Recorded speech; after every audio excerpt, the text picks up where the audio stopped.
Послушайте, что пророк, саллаллаху алейхи вассалям, говорит. Твой пророк обращается к тебе. Говорит: клянусь тем, в чьей руке моя душа. Это подчеркивает важность следующих слов.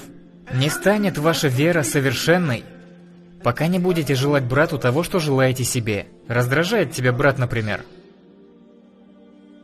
В мечеть, который приходит с запахом неприятным. Казалось бы, он что, душ принять не может?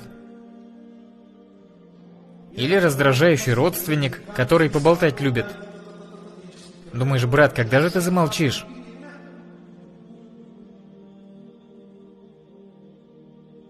Мухаммад сказал: пока не будете желать брату того, чего желаете себе, я рая желаю.